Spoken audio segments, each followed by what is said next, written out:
നമസ്കാരം, മലയാളി വാർത്തയിലേക്ക് സ്വാഗതം. മദ്യപിച്ച് വാഹനം ഓടിച്ചതിന് സോഷ്യൽ മീഡിയ താരം അറസ്റ്റിൽ. സാമൂഹ്യ മാധ്യമങ്ങളിൽ ഹെലൻ ഓഫ് സ്പാർട്ട എന്നറിയപ്പെടുന്ന SR ധന്യയാണ് പോലീസിന്റെ പിടിയിലായത്. വ്യാഴാഴ്ച പുലർച്ചെ 2 മണിയോടെയാണ് പോലീസ് വാഹനം പിടികൂടിയതെന്ന് FIRൽ നിന്ന് വ്യക്തമാകുന്നു. FIRൽ രേഖപ്പെടുത്തിയിട്ടുള്ള വിവരം അനുസരിച്ച് നാഷണൽ ഹൈവേ 66-ൽ റോഡിന്റെ നടുവിൽ വാഹനം നിർത്തുകയും പോലീസ് എത്തുമ്പോഴേക്കും അമിത വേഗത്തിൽ ഓടിച്ചു പോവുകയുമായിരുന്നു. പിന്നാലെ പോലീസ് ഇവരെ പിന്തുടർന്നു. ബന്ദിയോടുള്ള ഭഗവതി നഗറിൽ വെച്ച് പോലീസ് ഈ വാഹനം പിടികൂടി. വാഹനം ഓടിച്ചിരുന്ന ധന്യ മദ്യപിച്ചിട്ടുണ്ടെന്ന് മനസ്സിലാക്കിയ പോലീസ് പരിശോധന നടത്തി. മെഷീനിൽ 86 എന്നാണ് കാണിച്ചത്. അതായത് ഈ മദ്യപിച്ചിട്ടുണ്ടോ എന്ന് തെളിയിക്കുന്ന മെഷീനിൽ 86 എന്നാണ് കാണിച്ചിരുന്നത്. ഇതോടെ ധന്യ മദ്യപിച്ചാണ് വാഹനം ഓടിച്ചതെന്ന് വ്യക്തമായി. എന്നാൽ പിന്നീട് പിഴ ഈടാക്കിയ ശേഷം പോലീസ് വാഹനം വിട്ടു നൽകുകയായിരുന്നു. സംഭവവുമായി ബന്ധപ്പെട്ടുള്ള കൂടുതൽ വിശദാംശങ്ങൾ നൽകാൻ പോലീസ് തയ്യാറായില്ല. അതേസമയം ഈ സംഭവത്തിന് പിന്നാലെ വിശദീകരണവുമായി ധന്യ രംഗത്ത് വന്നിരുന്നു. എന്താണ് സംഭവിച്ചതെന്ന് വിശദീകരിക്കുന്ന വീഡിയോ ആണ് താരം തന്റെ സോഷ്യൽ മീഡിയ അക്കൗണ്ടിലൂടെ പങ്കുവച്ചിരിക്കുന്നത്. ആൽക്കഹോൾ പരിശോധന നടത്തിയതിന്റെ പരിശോധന റിപ്പോർട്ടും പങ്കുവച്ചിട്ടുണ്ട്. ഒരു ബിയർ അടിച്ചു എന്നത് താൻ നിഷേധിക്കുന്നില്ലെന്നും തെറ്റ് ആവർത്തിക്കില്ലെന്നും വീഡിയോയിൽ വ്യക്തമാക്കുന്നുണ്ട്.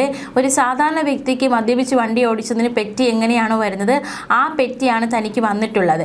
ജീവിതത്തിൽ ആരെയും മദ്യപിക്കാൻ പ്രോത്സാഹിപ്പിക്കാറില്ല. പരിശോധനയ്ക്കിടെ വാഹനം പോലീസ് പിടിച്ചെടുത്തതെന്നും വാഹനത്തിൽ MDMA ആയിരുന്നു എന്ന തരത്തിലുള്ള പ്രചാരണം തെറ്റാണെന്നും ലോഗർ പറഞ്ഞു. ആളുകൾ തിരിച്ചറിയുമെന്നതിനാലാണ് പരിശോധനയ്ക്കിടെ വാഹനം നിർത്താതെ പോയത്. എന്നാൽ പിടിച്ചതിലും വലുതാണ് മാളത്തിൽ എന്ന് പറയുന്നത് പോലെയായിരുന്നു കാര്യങ്ങളെന്നും ഹെലൻ ഓഫ് സ്പാർട്ട വ്യക്തമാക്കി. താൻ ഒളിവിലാണെന്നും തന്റെ വാഹനം പോലീസ് കസ്റ്റഡിയിലെടുത്തെന്നും വാർത്ത കണ്ടു.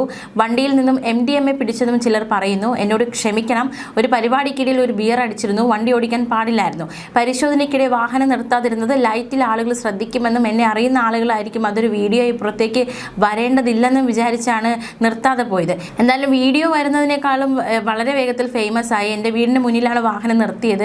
മദ്യപിച്ചിരുന്നോ എന്ന് പോലീസ് ചോദിച്ചു. അതേ എന്ന് സമ്മതിക്കുകയും ചെയ്തു. ഊതിയപ്പോൾ അത് തെളിയുകയും ചെയ്തു. കോടതിയിൽ പെറ്റിയടിച്ചാൽ മതിയെന്ന് വളരെ വ്യക്തമായി പോലീസ് പറഞ്ഞുവെന്നാണ് ധന്യ വ്യക്തമാക്കുന്നത്. താനും കൂടി ആലോചിക്കേണ്ടതായിരുന്നുവെന്നും എന്തെങ്കിലും സംഭവിച്ചിരുന്നുവെങ്കിൽ ഖേദിച്ചിട്ട് കാര്യമില്ല. കാര്യങ്ങളുടെ ഗൗരവം പറഞ്ഞു തന്ന് പോലീസ് പോയി. എൻ്റെ വണ്ടിയും ഞാനും അവിടെ തന്നെ ഉണ്ടായിരുന്നു. വാഹനം ചെക്ക് ചെയ്യാമെന്ന് പോലീസിനോട് പറഞ്ഞു. 2 ദിവസമായി സംഭവം നടന്നിട്ട് വാഹനം പിടിച്ചുകൊണ്ട് പോയിട്ടില്ല എന്നാണ് ധന്യ വ്യക്തമാക്കുന്നത്. പക്ഷേ ആദ്യം വന്ന റിപ്പോർട്ടുകൾ അത്തരത്തിലായിരുന്നില്ല. ഒരു സാധാരണ വ്യക്തിക്ക് മദ്യപിച്ച് വണ്ടി ഓടിച്ചതിന് പെറ്റി എങ്ങനെയാണോ വരുന്നത്, ആ പെറ്റിയാണ് തനിക്ക് വന്നിട്ടുള്ളത്. ജീവിതത്തിൽ ആരെയും മദ്യപിക്കാൻ പ്രോത്സാഹിപ്പിക്കാറില്ല. സ്പാർട്ട ഉപയോഗിച്ചത് മദ്യമല്ലെന്ന് ചിലരെങ്കിലും കമൻറ്റ് ബോക്സിൽ പറഞ്ഞിരുന്നു. 3550 രൂപ കൊടുത്ത് ഡ്രഗ് ആൻഡ് ആൽക്കഹോൾ പരിശോധന നടത്തി. അയ്യപ്പ ബൈജു എന്നുമല്ല താൻ, ഇനി ആവർത്തിക്കില്ല, എൻ്റെ ഭാഗത്താണ് തെറ്റ്, ഐ ആം വെരി സോറി എന്നാണ് താരം വ്യക്തമാക്കുന്നത്. ന്യൂസ് ഡെസ്ക് മലയാളി വാർത്ത.